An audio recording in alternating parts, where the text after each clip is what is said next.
નમસ્કાર ગુજરાત. આજના મુખ્ય સમાચારની અંદર સુરતમાં મતદાન બંધ રહેશે, યુવાનો અને મહિલાઓને મળશે ન્યાય, ખેડૂતના દેવા માફી અંગે ફેસલા, સાથે ખેડૂતોને મળશે ડબલ પૈસા, ખાતર ખરીદવા માટે મળશે સહાય, હીટવેવના કારણે શાળાઓને આદેશ, આંગણવાડી બહેનો માટે મહત્વના સમાચાર, રાશન કાર્ડ ધારકો માટે ખુશખબર, આધાર કાર્ડ અપડેટ કરવાની છેલ્લી તક, પશુપાલકોને ખુશખબર, સિંગ તેલના ભાવમાં વધારો, ઈ શ્રમ કાર્ડમાં મળશે 2 લાખ રૂપિયાનો વીમો, વીજળીના નવા નિયમો અને વરસાદની નવી આગાહી સાથે આજના સૌથી મોટા ખેડૂત સમાચાર. મિત્રો, દરેક સમાચાર, દરેક માહિતી જણાવું એ પહેલાં ગુજરાતના જે પણ મિત્રો ચેનલ પર જો નવા આવ્યા છે એ મિત્રોને ખાસ વિનંતી છે કે ચેનલને સબસ્ક્રાઈબ કરવાનું ભૂલતા નહીં. સાથે આજનો આ વિડીયો છે તેને અંત સુધી જોતા રહેજો.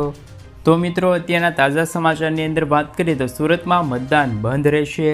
સુરતમાં કોંગ્રેસના ઉમેદવારનું ફોર્મ રદ થઈ ગયા બાદ અન્ય બીજા પક્ષના અને અપક્ષ ઉમેદવારોએ પણ પોતાનું ફોર્મ પાછું ખેંચી લીધું હતું અને ભાજપના ઉમેદવાર મુકેશ દલાલને વિજેતા જાહેર કરી દેવામાં આવ્યા હતા.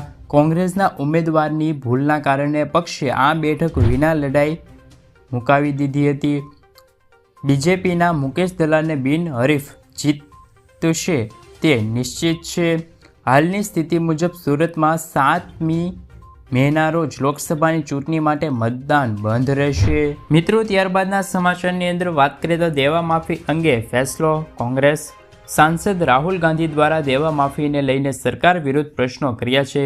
મોદી સરકારને કહી દીધું છે કે દિવસ રાત ચૂંટણીની ખેતી કરનાર મોદીએ છેલ્લા 10 વર્ષ માટે ખેડૂતો સાથે છેતરપિંડી કરી છે, જેમના કારણે દેશમાં દરરોજ 30 ખેડૂતો દેવાના કારણે જીવ ગુમાવી રહ્યા છે તેવું રાહુલ ગાંધી દ્વારા ટ્વીટ કરવામાં આવેલી એક પોસ્ટમાં કહેવામાં આવ્યું છે કે આ વાતથી કહી શકાય છે કે જો રાજ્યમાં આવનારા સમયમાં કોંગ્રેસની સરકાર બનશે તો ખેડૂતો માટે દેવા માફીની જાહેરાત કરશે.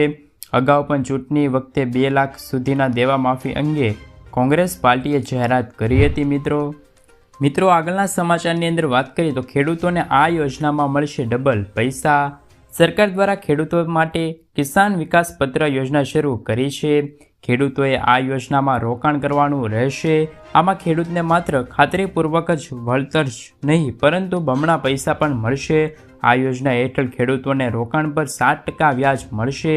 આવી સ્થિતિમાં ખેડૂતોના પૈસા જે 120 મહિનામાં ડબલ થઈ જતા હતા તે હવે 115 મહિનામાં ડબલ થઈ જશે.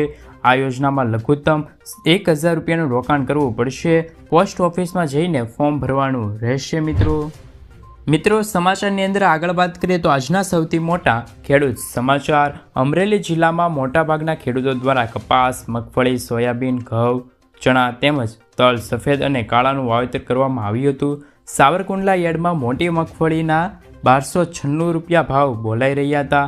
સાવરકુંડલા માર્કેટિંગ યાર્ડમાં કપાસના ભાવ પણ 1200 રૂપિયાથી લઈને 1421 રૂપિયા સુધી નોંધાયા છે. મિત્રો, આજે કપાસના 100 મણની આવક નોંધાઈ હતી. સાવરકુંડલા યાર્ડમાં ચણાની જણસીની હરાજી કરવામાં આવી હતી.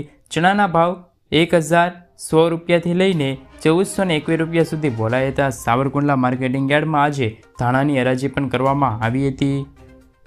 ધાણાના ભાવ છે તે મિત્રો 1200 રૂપિયાથી લઈને 1400 રૂપિયા સુધી નોંધાયા હતા. જ્યારે યાર્ડમાં 80 મણ આવક નોંધાઈ હતી. સાવરકુંડલા યાર્ડમાં લોકવન ઘઉં અને ટૂંકા ઘઉંની પણ હરાજી કરવામાં આવી હતી. લોકવન ઘઉંના ભાવ 440 રૂપિયાથી લઈને 515 રૂપિયા સુધી નોંધાયા હતા. મિત્રો, ત્યારે ટુકડા ઘઉંના ભાવ છે તે 450 રૂપિયાથી લઈને 582 રૂપિયા સુધી નોંધાયા હતા. મિત્રો, જ્યારે ઘઉંની આવક છે તે 3375 મણ પણ નોંધાઈ હતી. મિત્રો, ત્યારબાદના સમાચારની અંદર વાત કરીએ તો ખેડૂતો માટે ખુશખબર. IFFCOએ લિક્વિડ યુરિયા વિકસાવ્યું છે જેમનું નામ નેનો યુરિયા નામ આપવામાં આવ્યું છે. તે પાક માટે નાઇટ્રોજનની જરૂરિયાત પૂરી પાડે છે. હવે આ નેનો યુરિયા પ્લસનું સુધારેલું છે તે નવું સ્વરૂપ જોવા મળી રહ્યું છે. નેનો યુરિયા પ્લસ વજનમાં 16% નાઇટ્રોજન ધરાવે છે. આ પ્રોડક્ટ 1 તારીખથી માર્કેટમાં ઉપલબ્ધ રહેશે. તેમની અડધી લીટર બોટલની કિંમત 225 થી 240 રૂપિયા છે. મિત્રો, સરકારે આના પર સબસિડી આપવાનું પણ નથી. આ અડધા કિંમતની બોટલ 50 કિલોની યુરિયા બેગની કામ કરશે મિત્રો આગળના સમાચારની અંદર વાત કરીએ તો આંગણવાડી બહેનો માટે મહત્વના સમાચાર.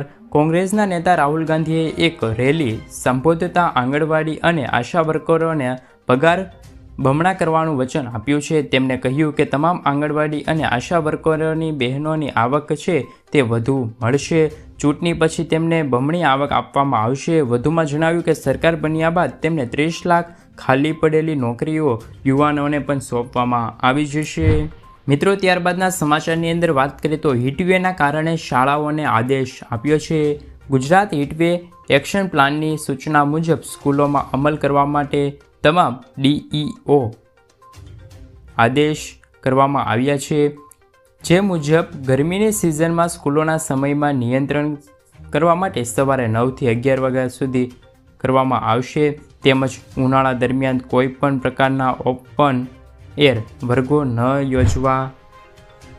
મિત્રો ત્યારબાદના સમાચારની અંદર વાત કરીએ તો વરસાદની નવી આગાહી. રાજ્યમાં 24 એપ્રિલથી 27 એપ્રિલ સુધી ગરમી વધ્યા બાદ 4 મે પછી છે તે ગરમીમાં ઓછો વધારો જોવા મળી શકે છે. જે બાદ 4 મે બાદ ગરમીમાં ફરીથી વધારો જોવા મળશે. રાજ્યમાં હાલ નિષ્ણાત આંબાલાલ પટેલે એક નવી આગાહી કરી છે. જે મુજબ 10થી 14 મે સુધી વરસાદની નવી આગાહી જોવા મળી શકે છે. મિત્રો ત્યારબાદના સમાચારની અંદર વાત કરીએ તો યુવા ન્યાય અને મહિલા ન્યાય મળશે. પાર્ટીએ યુવા ન્યાય હેઠળ જે 5 ગેરંટીની વાત કરી છે એમાં 1 વર્ષ માટે છે તે 30 લાખ સરકારી નોકરીઓ અને 1 લાખ રૂપિયા આપવાનું વચન પણ આપ્યું છે. મહિલા ન્યાય માટે હેઠળ વચન આપતા કહ્યું છે કે જેમાં મહાલક્ષ્મી ગેરંટી હેઠળ ગરીબ પરિવારોની મહિલાઓને પ્રતિ વર્ષે 1 લાખ રૂપિયાની સહાય આપવામાં આવશે. મિત્રો આગળના સમાચારની અંદર વાત કરીએ તો પશુપાલકો માટે ખુશખબર. નમોશ્રી યોજના નક્કી કરેલ કેટેગરીની મહિલાઓને છે તે સરકાર સહાય પૂરી પાડશે. ભારત સરકારે નક્કી કર્યા મુજબ ST, ST, BPL ration card ધારકો, એનએફએસએ કાર્ડ હોલ્ડર, પીએમજય લાભાર્થીઓ, દિવ્યાંગ ધરાવતા બહેનો સહિત 11 કેટેગરીની બહેનોને સરકારી કે ખાનગી હોસ્પિટલમાં 6,000 રૂપિયાથી લઈને 12,000 રૂપિયા સુધીની સહાય પૂરી પાડવા માટે આવશે. મિત્રો આગળના સમાચારની અંદર વાત કરીએ તો આ કાર્ડમાં મળશે 2 લાખ રૂપિયાનો વીમો. અસંગઠિત ક્ષેત્રોમાં કામ કરતા લોકોને આર્થિક સુરક્ષા કરવા માટે સરકાર વર્ષ 2020માં ઈ શ્રમ કાર્ડ યોજના શરૂ કરી હતી. આ યોજનાના ઘણા પ્રતિસાદ મળ્યા છે. અત્યાર સુધી 29 કરોડ ઈ શ્રમ કાર્ડ બનાવવામાં આવ્યા છે. આર્થિક સહાય ઉપરાંત સરકાર ઈ શ્રમ કાર્ડ ધરાવતી વ્યક્તિને 2 લાખ રૂપિયાનો અકસ્માત વીમો આપવામાં આવે છે. ઈ શ્રમ કાર્ડ ધરાવતા પ્રધાનમંત્રી શ્રમ યોગી માનધન યોજના, સ્વરોજગાર માટે રાષ્ટ્રીય પેન્શન યોજના, અટલ પેન્શન યોજના, પ્રધાનમંત્રી જીવન જ્યોતિ વીમા યોજના, પ્રધાનમંત્રી સુરક્ષા વીમા યોજના અને રાષ્ટ્રીય સામાજિક યોજના તરીકે લાભ મળી શકે છે. મિત્રો આગળના સમાચારની અંદર વાત કરીએ તો વીજળીના નવા નિયમો અને સાથે નવા ફેરફારો. હવે તમારે દેશના નવા વીજળીના કનેક્શન માટે રાહ જોવી નહીં પડે. જી આ મિત્રો, મોટા શહેરોની અંદર 7 દિવસની બદલે 3 દિવસની અંદર વીજળીનું કનેક્શન મળશે. ગામડાઓની અંદર નવા વીજળીના કનેક્શન માટે 30 દિવસ જેટલી રાહ નહીં જોવી પડે. માત્ર 15 દિવસની અંદર વીજળી કનેક્શન મળી જશે. વીજળીના બિલની અંદર સુધારો કરીને ઉર્જા મંત્રીએ મહત્વપૂર્ણ જાણકારી આપી હતી. એ અંતર્ગત મિત્રો વીજળી અને સોલારના નવા નિયમો છે.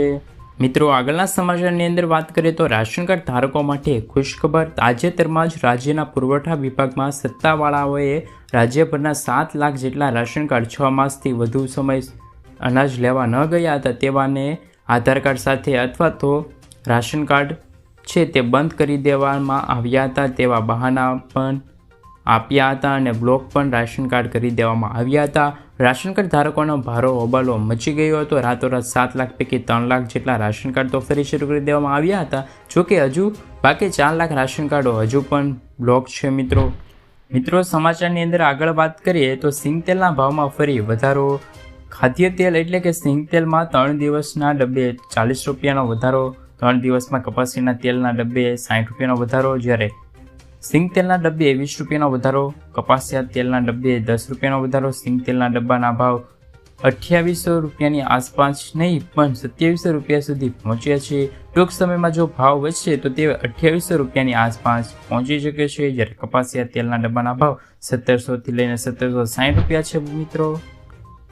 મિત્રો ત્યારબાદના સમાચારની અંદર વાત કરીએ તો આધાર કાર્ડને લઈને આવ્યા છે મહત્વના સમાચાર. આધાર કાર્ડ અપડેટ કરવાનું બાકી રહી ગયું હોય તો તમારા માટે એક નવી તક છે, જેમાં આધાર કાર્ડ અપડેટ કરવા માટે 14 જૂન સુધી છે તે આધાર અપડેટ કરવાની વિગતો ટૂંક સમય માટે સમાપ્ત થઈ રહી છે. ત્યારે ₹50 સુધી ફી ચૂકવવી નહીં પડે. આ સમયગાળા દરમિયાન નાગરિકો કોઈપણ વધારાના નિઃશુલ્ક તેઓ ફોટો, ઉંમર, સરનામું, જન્મ તારીખ, મોબાઈલ નંબર, ઈમેલ જેવી માહિતી છે તે અપડેટ કરાવી શકે છે, જેની ઓફિશિયલી વેબસાઇટ પણ આપવામાં આવી છે. તે વેબસાઇટ પર જઈને તમે છે મિત્રો આધાર કાર્ડમાં અપડેટ કરાવી શકો છો. મિત્રો આગળના સમાચારની અંદર વાત કરીએ તો સ્માર્ટ મીટરને લઈને આવ્યા છે મહત્વના સમાચાર. સ્માર્ટ સિટી તરીકે ઓળખ પ્રાપ્ત કરતા સુરતમાં હવે સ્માર્ટ વીજ મીટર લગાવવાની શરૂઆત કરી દેવામાં આવી છે. સુરતના દક્ષિણ ગુજરાત વીજ કંપનીઓએ સ્માર્ટ મીટર લગાવવા કામગીરી શરૂ કરી છે, જે હેઠળ આ સ્માર્ટ મીટર પ્રીપેડ હશે. જેટલું રિચાર્જ કરાવવામાં આવશે તેટલી જ વીજળી તમે વાપરી શકો છો. એટલે અહીં કહી શકાય કે હવે વીજળી પણ મોબાઈલ રિચાર્જની જેમ વાપરી શકો છો મિત્રો ત્યારબાદના સમાચારની અંદર વાત કરીએ તો સિલાઈ મશીન ખરીદવા માટે મળશે સહાય. દેશમાં કેન્દ્ર સરકાર દ્વારા મહિલાઓને સશક્ત કરવા તેમજ તેમના ઘરે કામ આપવા પ્રોત્સાહિત કરવા માટે અને સશક્ત બનાવવા માટે મફત સિલાઈ યોજનાની શરૂઆત કરવામાં આવી છે. આ યોજના હેઠળ દરેક રાજ્યના મજૂર પરિવારોને 50,000થી વધુ મહિલાઓને છે તે મફત સિલાઈ મશીન આપવામાં આવે છે.